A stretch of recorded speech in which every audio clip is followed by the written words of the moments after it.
It's been over 3 months since the Academic Staff Union of Universities, otherwise known as Asuu, embarked on a strike, disrupting the academic calendar in the education sector in Nigeria.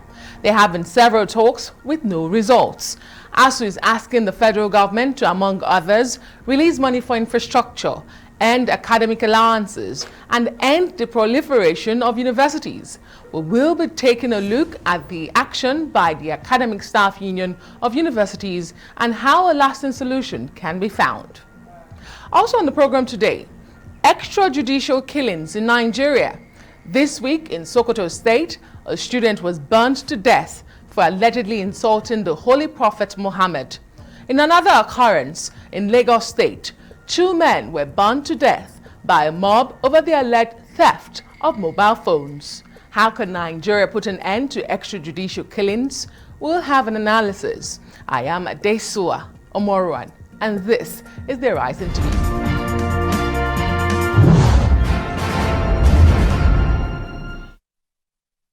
Many thanks for joining us. Now, the industrial action in the nation's education sector may soon be a thing of the past, hopefully. And if what the president told a group of people yesterday at an event is anything to go by, well, the president, that's President Muhammadu Buhari, says his administration is striving to address the nagging issues in the nation's university system within the ambit of the resources available. Here's my report on that event. It's the 19th National Productivity Day and the conferment of the National Productivity Order of Merit Award. The event, with the theme, Achieving Higher Productivity Through Improved Education System, coincides with public universities across the country currently shut as a result of industrial action by academic unions. The irony is not lost on the president, who stresses the importance of education to higher productivity in the country. He appeals to the striking lecturers to return to class. We are not oblivious of numerous challenges bedeviling the education sector. Government is trying within available resources to address these challenges. I am convinced that given the tenacity with which we are tackling them, a better and more improved educational system will be achieved. I want to use this opportunity to call on the Academic Staff Union and the universities to consider the plight of our students and call off the ongoing strike action. The president recalled his earlier directive to his cabinet members to urgently bring all parties to the negotiation table to resolve grey areas in the demands by all unions in the university, while urging patience on the part of the students.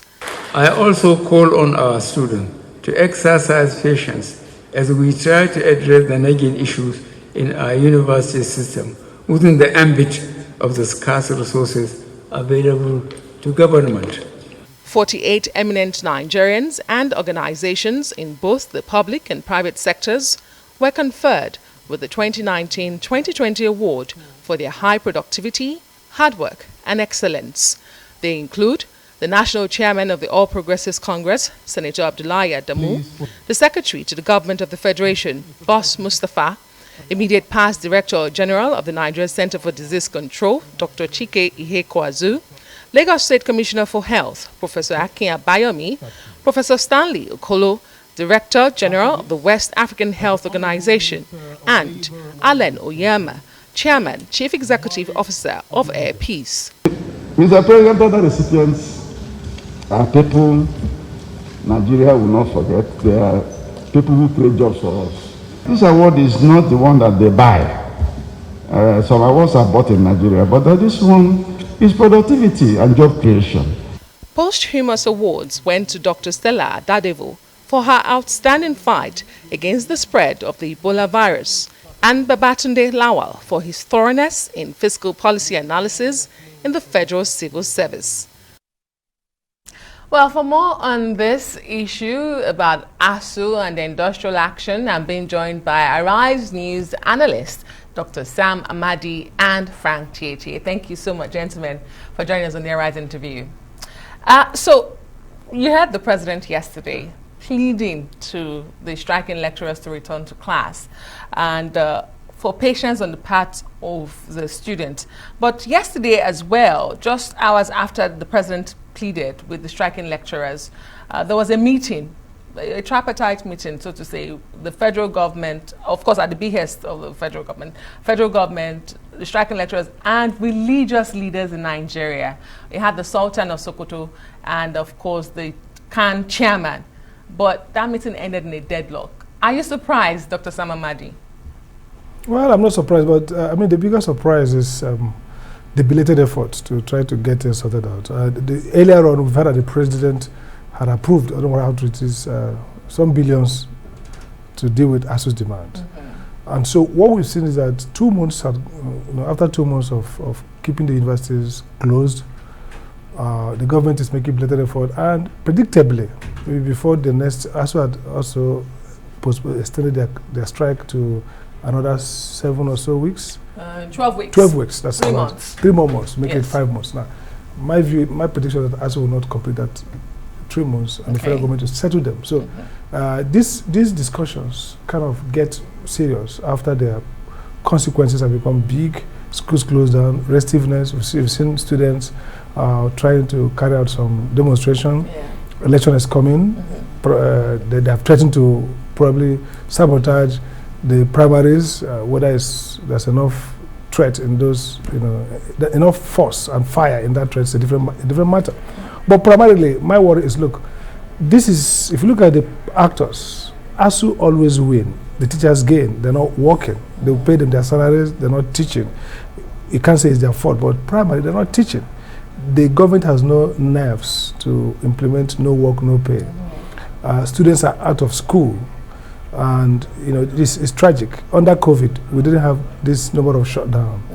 Without COVID, without the restrictions, when Europe is regretting that they kept schools closed under COVID, and we are adjusting that we are doing some kind of learning, and now we're going to put ourselves in a 2 months, total blackout of learning in universities, especially federal public universities. So, at the end of the day, ASU gets what it wants. The government belatedly releases the money. ASU goes back to work. Nobody remedies the deficiency in education of students and their parents. So the point is, look, it looks like this strike action is always a dumb thing that ends the same way. Government deters, refuses to engage, or engages in bad faith, and finally finds money somewhere that doesn't exist, according to them, pays off ASU when students have stayed at home for 3 months, 5 months, 6 months. So not surprised that we're going to get to this point where maybe somehow they find the money. Maybe somehow, for example, now the issue of IPPIs, ASU has brought it on. They refuse, the ASU was not credible. Now they are going for testing, and at the end of the day, they will now say, oh, ASU's own is manageable. We're going to. It always gets back to ASU winning. And so why waste all this time and inflict harm on parents and students, and ASU gets to get what they want, and the government reluctantly pays up, and then we'll get back to that round of strike and all that. So in all of this, the students are always the losers. But Frank Tji, do you agree that ASU always gets what it wants? When you look at some of the demands on the table, it's a renegotiation of a 2009 agreement. So do they actually get what they want? Sadly so, and this is a very pitiable condition for students and education in our country. And the sad part of it is that this is not how to build a stable country. You don't, for any disagreement, just exercise the force. You go to a show of force, and then you disrupt the system and then disregard our laws. In Nigeria, we still have strikes that are criminalized, strikes that have been outlawed, particularly strikes in the educational sector, being an essential services, being described as an essential service. And ASU rides roughshod of these laws. The government fails to implement the Trade Dispute Act, and then in that regard, the no work, no pay is not implemented. So strikes have become very veritable incentives to university teachers. This is a fundamental problem. Why should the government be responsible for university education in the first place? It's a shame that university board and councils will be talking about autonomy of universities, and you still run back to the federal government to collect salaries to pay university teachers. A big shame. They should be ashamed. And I've always said that, you know, the kind of money government feels and government knows, after all, those who run government are among us, know that the kind of money that is going into, however paltry, however, not so commensurate with the kind of budget, national budget we have, it is not, does not directly, equals to the output of the universities. Those who run government know.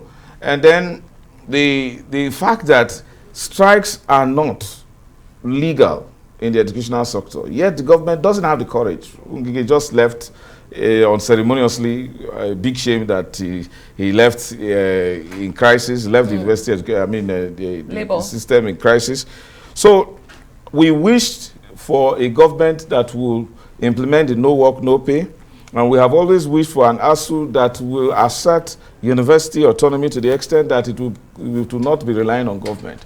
So it is very poor that Asuu is exploiting its importance for selfish reasons to the detriment of education and university students. However, why is it that government would always want to listen to Asuu when Asuu goes on strike?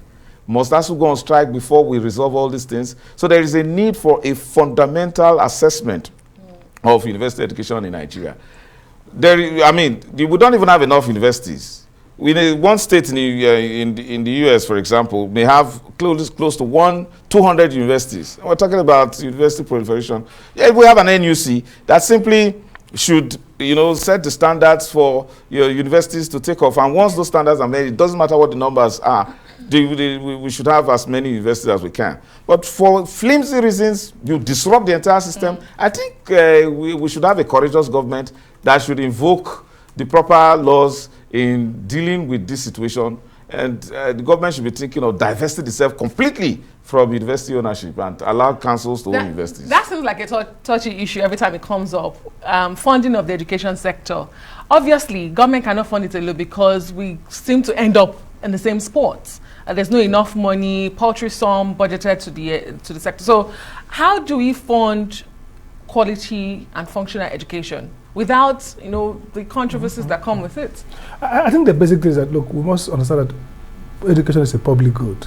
So any government that allows under consumption of education is actually, in economics, that's what we call public good. You can't just say, okay, because for example, if you educate people, they get a good job maybe, but at the same time, they become better citizens. At the same time, if we educate a virologist and he gets a vaccine that works, the public benefit. So it's actually central to economic development that the government considers education as critical. But then the question is, how do you fund it? So two options, or two issues we have to deal with. One is the fact that education autonomy should mean that universities themselves have to be the ones providing the funding. And they do it many ways. In the US and elsewhere, there are grants that are matched to output. So my friend has talked about low productivity. But you can argue that, is there productivity in government? Even all over the world, governments are productive. So our own government is not productive. So let's not vilify us as a teacher, university teacher. I'm a university teacher myself. But the critical thing is this. I believe that we should be paying reasonable. Teacher education should be free in Nigeria, primary school and secondary to an extent, which is the so-called basic education. Yes. 6 plus 3, 9, okay? Yeah. Should be free. Universities, top secondary university should not be free. Now, government should be in the business of providing grants, support, scholarship. But at the same time, people should be able to pay reasonable fees. I have kids in the private university, and one of them maybe will pay about 1.something million. And now, when my daughter was... Is that reasonable for an average Nigerian? No, I'm coming. When my daughter was in junior lag, and she could pay sometimes 15,000 naira. Yeah. I mean, that's also not reasonable. So if you look at the fact that, again, why should parents who are millionaires, thousandaires, if anything like that, they'll be paying 15,000 naira for quality education, for all the incidents of... So the federal government is paying for all this.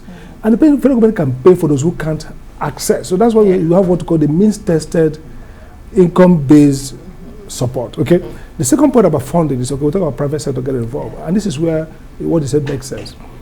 I was in the US when, like, wanted to set up a center, and I was asked to come and advise them. And the question is, look, If funders give you money, they want to see some corporate governance. They want to see some transparency framework. Yeah. Now, if you look at the vice chancellors in the Nigerian universities, public universities, what they do is that once you become vice chancellor, you become a billionaire. How many times has Asuu probed, or the entire university probed their vice chancellors who have wasted resources? So the notion of lack of accountability makes the university not a place to invest. So in the 21st century, to compete, we have to have universities that are run efficiently, accountably, where corporate and private philanthropy can put in money. And not the university, for example, why should the university, let's say University X, Imo State University, that is probably not producing well, and the same with Sokoto University that's producing well. So there should be some competition. So government has a grant. Why should we run a faculty and government funds our faculty where there's no teaching, no research? I was speaking at the Nasarawa Economic Summit, and the question arose about knowledge economy. And Nigeria has less patents and trademarks than Kenya. And I told them, have you looked at the index of universities in Africa? Nigeria is far below some universities in Kenya and Uganda and South Africa. Why? So our universities are not even producing. We are not benchmarking access to funding to productivity. So two things we have to be in mind: that we have to pay more. Students have to pay, those who can afford to pay.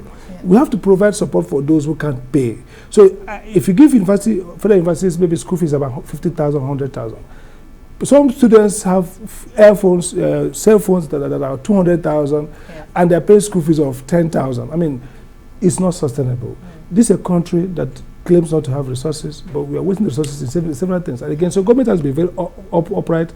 Sokoto State government funds about 36% to education, which is above the federal government is in at the moment. Above even the standard of UNESCO, slightly. Now, the point I'm making is that, exactly. Yes. So what that means that the federal government should be funding more in education, but it shouldn't be funding more to pay salaries that school fees can pay. It should be funding more to pay for consumptions and waste. It should be funding research that has public interest and funding grants and scholarship. Look at the debate in the US over cancelling students' loans. Students go to school and acquire loans, so they work with a sense of responsibility of repaying loan. So why should the federal government be funding everybody, including those who are not even, some students have been 10 years in university, they are ever in the university, they go to school, they're not even passing well. Why should the government be responsible for paying for those who are not even learning?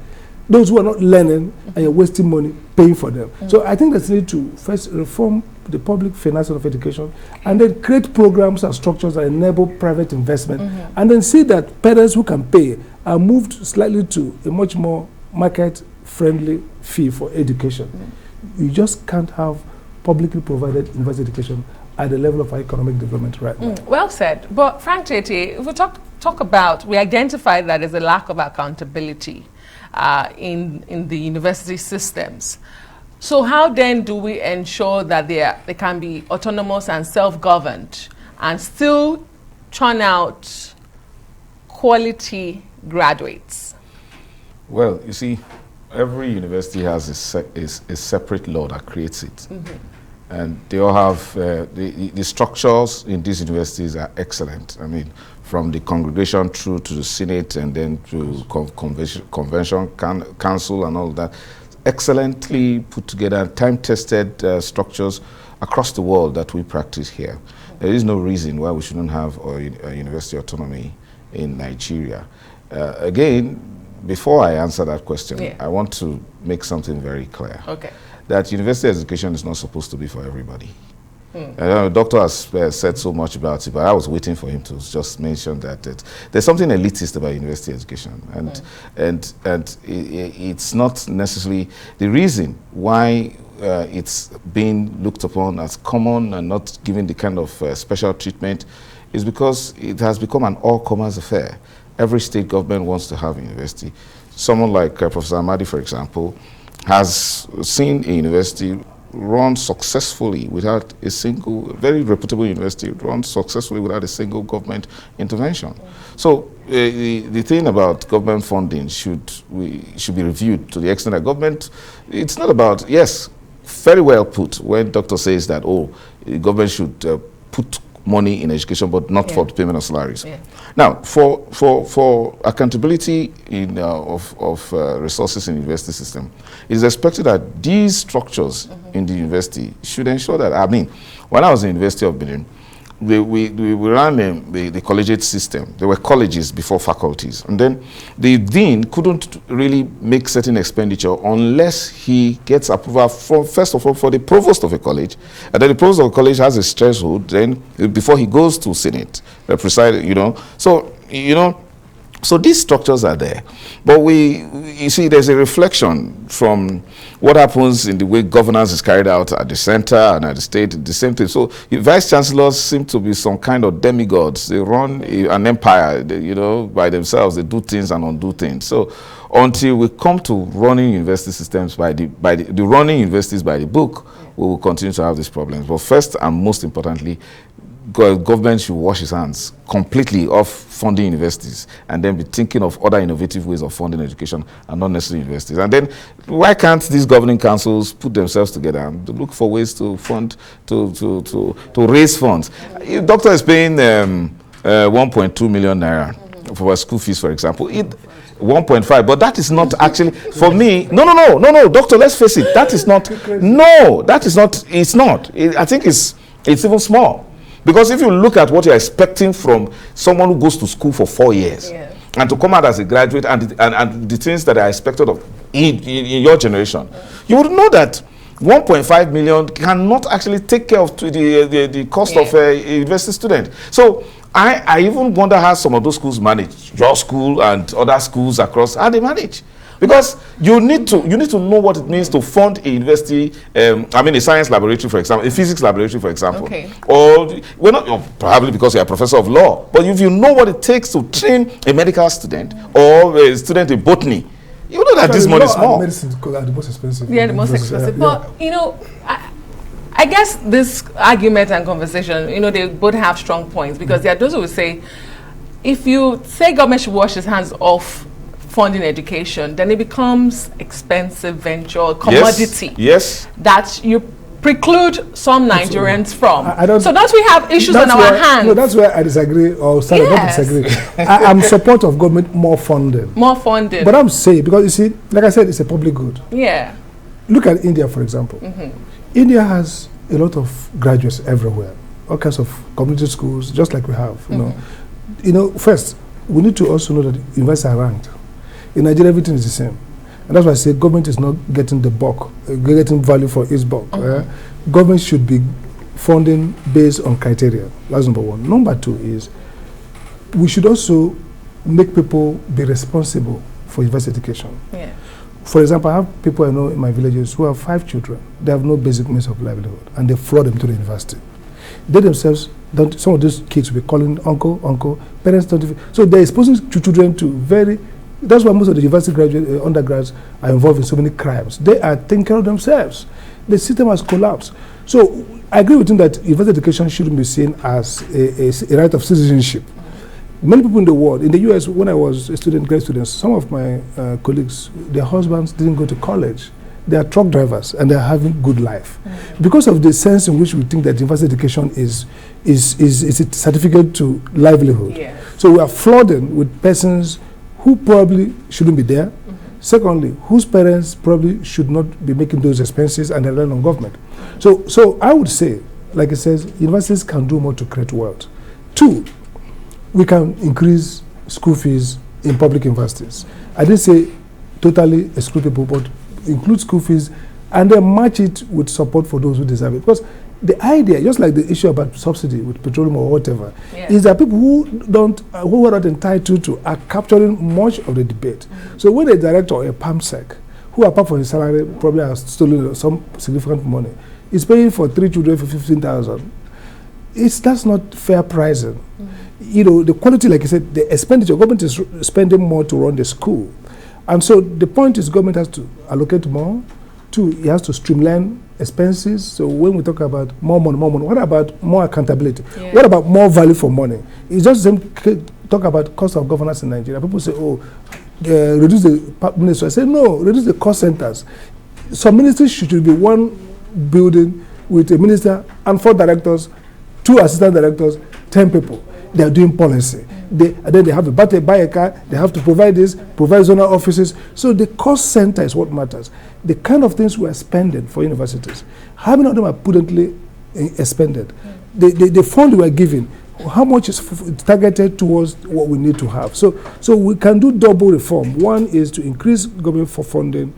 Take away, look at the money we spend for managing conventions. Look at the political costs people are spending. Look at how much first-class flights that the government has cancelled by virtue of a circular by the former secretary of government under Obasanjo says nobody should fly.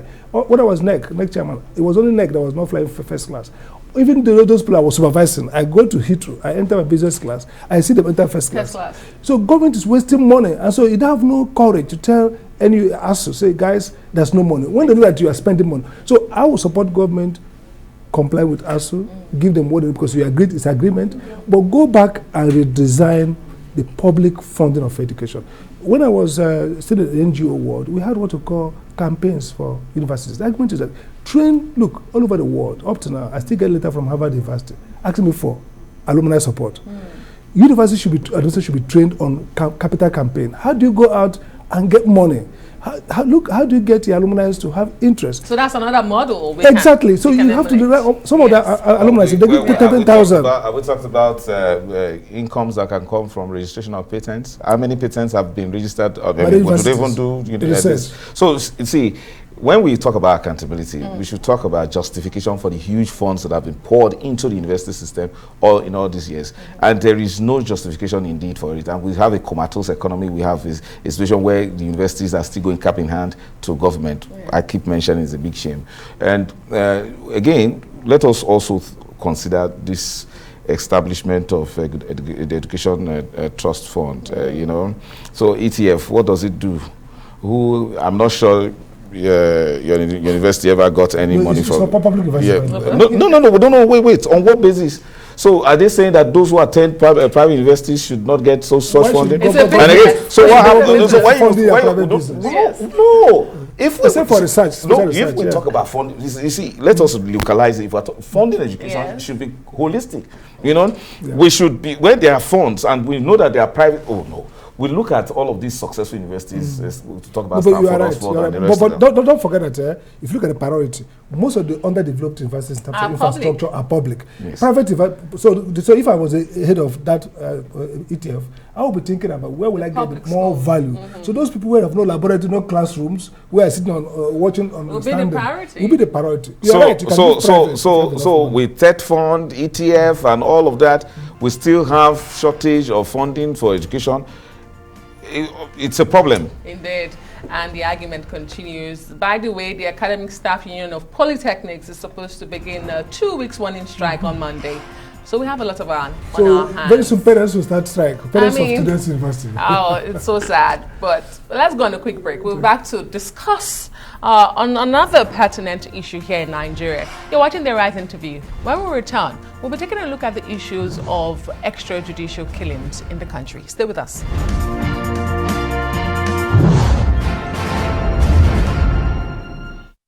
Welcome back to the Rise interview, where we speak to the newsmakers as well as ordinary people doing extraordinary things around the world and featuring the voices at the heart of the stories. I am Asuu Oboro. Well, as we promised, there is widespread condemnation and indignation after a student was burned to death for allegedly insulting the Holy Prophet Muhammad. Deborah Samuel was a level 2 student of the Shehu Shagiri College of Education in Sokoto State. According to the police, Deborah Samuel, the level 2 student at the College of Education, was accused of making a social media post that blasphemed the prophet, while students forcefully removed the victim from the security room where she was hidden by the school authorities, killed her, and burnt the building. The college has been shut down, and Governor Aminu Tambuwal has launched an investigation into the incident. And the Sokoto Police Command say 2 suspects have now been arrested over their alleged involvement in the killing of the student. Well, my guests are Still Arise News analysts Dr. Sam Amadi and Frank Tietie, but we have now been joined from our offsite studio by Martin Oboro, Executive Director of the TAP Initiative. Thank you, gentlemen, for staying with me and for joining me. Well, let me start with you, Mr. Oboro, on this conversation. When you heard that story yesterday, I believe it broke yesterday from Sokoto State, Deborah's case, how did that come to your mind? How did it cross your plate? Thank you very much for having me on the studio. First of all, I think what came to my mind was the fact that Nigeria again, and we are making bad news once more. And then it's now more or less transcended to the point where I have always been saying that we need to amend our laws to be able to accommodate people to have, to ensure that their constitutional rights, especially in Section 10 of the Constitution, is guaranteed. And I mean, the reason we have all these issues is basically because the criminal code and the penal code make provisions for insult of religion. And this is now being transposed and transmitted as blasphemy, so to speak. Therefore, a lot of people or a lot of state governments would want to capitalize on that to say that people are blaspheming their religion and then prosecute them. And once the state begins to prosecute people, there is also a tendency for ordinary citizens to consider and begin to think that when they take the laws in their hands, it's actually acceptable. Okay. Therefore, we need an amendment of these laws, especially the penal code and the criminal code, to ensure that Nigeria is a secular state based on Section 10 of the 1999 Constitution. And because we are actually a secular state, people shouldn't take the laws into their hands and begin to perpetrate criminal offenses under the guise of religion. All right, Mr. Oboro, thank you so much. Let me bring it to the studio here. I'm glad that we have lawyers with us this afternoon. Dr. Sam Ahmadi and Frank Tietie. Let me begin with you, Frank Tietie, here. Mr. Oboro had mentioned laws and deterrence, or lack of deterrence, and reviewing our laws. But in this case of Deborah, I'm tempted to say, could it be ignorance? I mean, this was a school. She was killed by her own colleagues, her own fellow students, within a school premises where people go to learn. So do we also have the issue of ignorance? But touch on the issue of law as well. This is not an issue that has to do with law, because if laws are there to protect respect for religion, that's fine, very in order. People should respect other people's beliefs. Beliefs are very important. To some persons, they're sacred. However, the problem here is the general value we have for life, which is very low. We haven't had it that bad. Even in course of the Civil War, life was respected. There was a lot of respect for humanitarian laws. The civilians were not attacked, and even soldiers that were wounded in combat were well treated. Prisoners of war were treated well. But somehow we degenerated as a country that did not respect life, with the high speed of armed robbery and then military firing squads that were public executions that were carried out in the full glare of children and women and all that.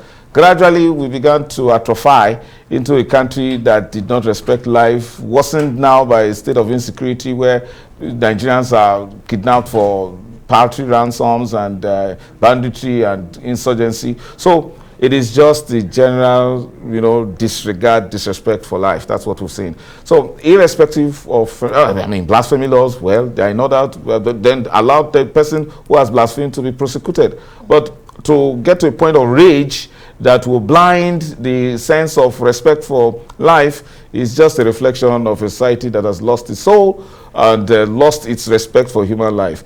Who says that life that has offended today cannot be converted and become a repentant person? If those who have killed in the name of Boko Haram have repented and reintegrated into society, those who have also made some certain offenses can also be given opportunity, punished sufficiently to the point where they get reintegrated after they have repented.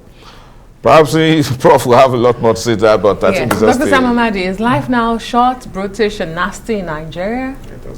In a way, it is. But let's step back and say, like Martin said, I think really the reference to penal code is not what's at play here. It's right. The penal code talks about disrespectful religion, which we borrowed. The penal code came from the code in Sudan and India, where you have multiplicity of religion like in India. But essentially, what's happening here is a case of what happened in 2000 when Zamfara became the first state in Nigeria to enact a criminal Sharia. Let's get it clear now.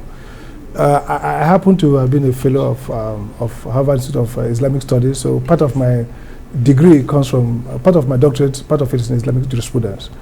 The notion here is the idea that once you enact criminal Sharia in public law, in 1959, Nigeria decided to have what we call personal Sharia, meaning a Muslim has the right to have his marriage, issues about custody and all that discussed in a Sharia court. There were no criminal Sharia laws. And that's what the Constitution says: nobody should be punished for any crime that's not written in law. In 2000, that was disrupted with Yerima having to enact a Sharia criminal law and a Sharia criminal courts law. The senator aspiring to be president, who was then the governor. Yes, so that changed, and quickly 11 northern states enacted that law. Now what that did was to make some of the offenses in the Hadud, which is the Islamic criminal offense, like Hadud, like adultery, blasphemy. It made them now became, some in the Quran and the Hadith, become part of the criminal law. So that now created this. But what happened to Sokoto really, it's not, like Father Kuka said, it's not religion as such. Because don't forget, if they are alleged to have committed blasphemy, which arguably we say shouldn't be an offense, because the country guarantees us right to freedom of religion and expression. But even if within the Islamic system, you still have to go through a due process, prosecution in the Sharia court. And the evidential requirements are also not very light, okay? But if you look at this case, this is like mob action. So even if we say that she blasphemed, which from the text available, she did not. She said, this forum is not for religious issues. Please get it off here. That is not equivalent of abusing the prophet or sullying his name, which in Islamic text is blasphemy. Okay, but this is not just peculiar to, before now, Sokoto State has had very good inter-religious relationship. Father Kuka's statement says very clear. It says the governor, Sokoto, has been an example of good monoethnic religious coexistence. And so the Sultan came out smoking, the governor came out smoking. Right now, we are hearing that the governor is meeting with the ulamas, the religious clergy, to think around these issues. And let's not forget, apart from this issue, Sokoto has also had some degree of mob killings in the past, just like most part of Nigeria. So what we are seeing here is two things happening. The social psychology of violence has permitted across Nigeria. Two, the collapse of rule of law institutions, that we don't see quick prosecution. So some people, whether it is on Islamic or religious or in the Southeast, or ideological or anywhere, people not take it to themselves the right to kill other people. And so what I see we should see is that we should make this a criminal, very serious criminal action that doesn't have any support from any Islamic jurisprudence that says if somebody is alleged to have killed the person. No. If somebody has, and look at the test, by the way. So two issues. One is with the secular court system. The notion of blasphemy is problematic for a democracy because it contradicts the notion of freedom of expression and freedom of religion and expression. So that's one aspect, that even if they process her through a court system, not being a Muslim herself and being guaranteed the right of expression and belief, is still problematic. But the big question here is that she didn't go through the due process, whether Islamic or not.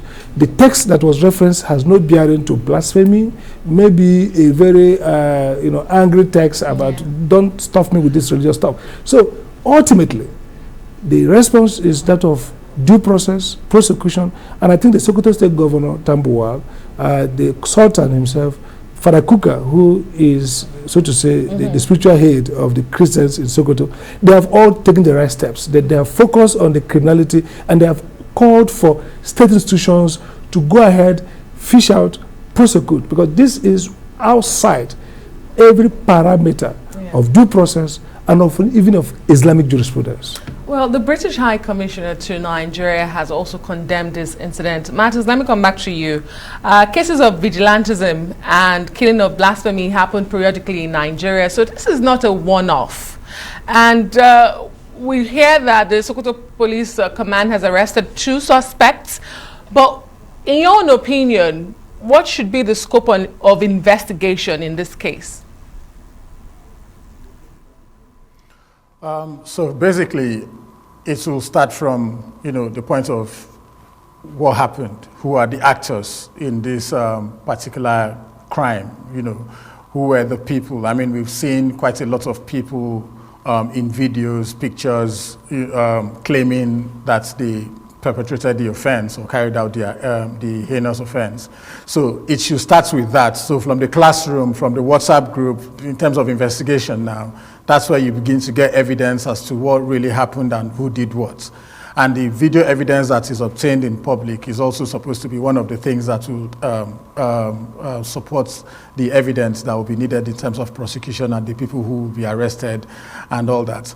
But there's something I really want to say that is critical to this conversation, and that is the fact that if there was no supposed blasphemy laws, there won't be the need for people to want to fight for their gods or a god. And if you feel, for example, that Nigeria as a whole, okay, let me not use the word feel, we already know that Nigeria, based on Section 10, provides that we are a secular state, and that we also provide that Nigeria guarantees you under the freedom of expression, freedom of thought, freedom of religion. You have those rights, guaranteed under the law. Then there is no need for us to now begin to enact or try to force or enforce laws that contradict the ground norm of Nigeria, which is the Constitution. So under Section 205 or thereabout of the Penal Code and Criminal Code, we do not need those laws that confuse the system, where people will begin to think that they have the right to fight for a God they don't see, and begin to fight for a God they cannot feel, and begin to kill human beings, fellow human beings that they live with on a daily basis, who are your classmates, who contribute to the society.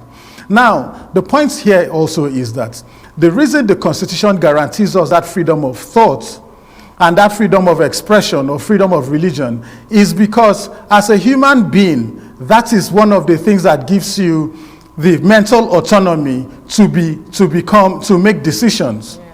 All right? If Nigeria today, if you're constricted by laws or you're constricted by anything to say that you cannot express yourself in any way, shape, or form, then how can you think outside the box to solve security problem? How can you think outside the box to begin to solve fuel crisis issues? How can you think outside the box to create jobs and employment like people like Elon Musk, Bill Gates, and the rest of them? So if you do not have that autonomy as a human being to be able to express yourself, to say, okay, this is how I feel, this is what I think it is, then we will continue to become a third world country and we'll continue to become poor. And so we need to revisit the things that give people the legal backing, the legitimacy or the legal autonomy to begin to exercise rights about, outside of the rights that the state should actually do. Yes, thank you, exactly. Thank you so much, Martin. And then again, I want to say something very quickly about the sovereignty as a citizen, as a citizen of Nigeria. We signed up to become citizens of Nigeria and we submitted our sovereignty to the states.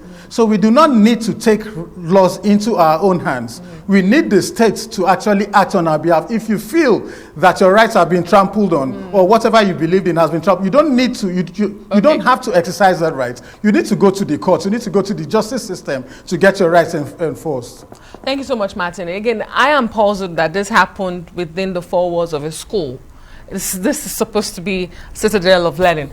But very quickly, as we round up, Frank Tietie and Dr. Amadi, is this a function of failure of society and institutions that people now take laws? Well, not now. It's been with us. People take laws into their hands to get justice. Is it a failure of our institution and the society in general?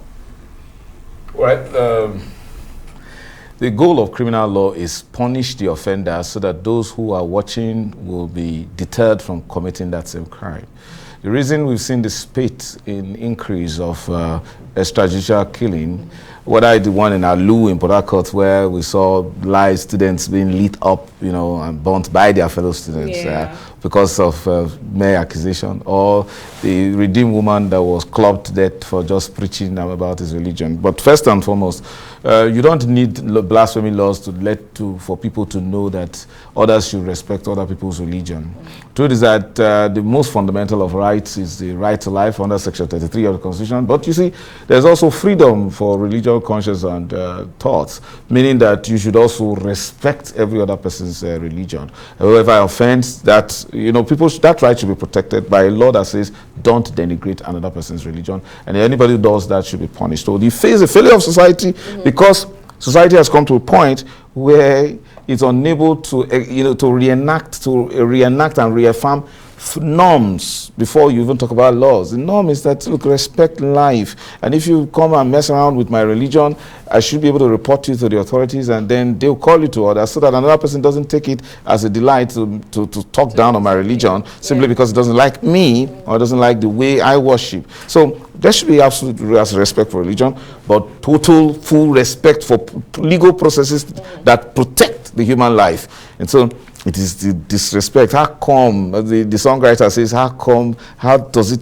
it come up to be that life has become so cheap, you know? And these are things we should grapple. So we should begin to do things that will reenact the value for life. And there's a lot of things we can do to that. Yeah. Dr. By Sam government, Amadi, religion, all that. 20 seconds. I'm sorry, Prof should be. 20 seconds to end the show. Your last words. Well, I think this is basically the crisis of constitutional incoherence. Nigeria has to decide whether it wants to be a modern republic, democracy, or a new feud theocratic state. It's at the heart of Nigerian crisis, the incoherence. Again, we've seen multi-religious societies. We've seen, for example, Indonesia. We've seen other places where we have great religious groups, but we have systems that conform to, the due process. So I think the heart of it is that incoherence that gives birth to lawlessness. This is not about religion. This is about a society like ours, North and South, where normlessness, people take upon themselves to execute judgment for themselves or for religion. Thank you so much, Dr. Sam Ahmadi and Frank Tietie, Arise News analyst, as well as Martin Oboro, Executive Director of TAP Initiative, for being on the show today with me. Well, that's it for this edition of the Arise interview. Do join us again on Monday. From me and the entire team here in Abuja, goodbye, and thank you for watching.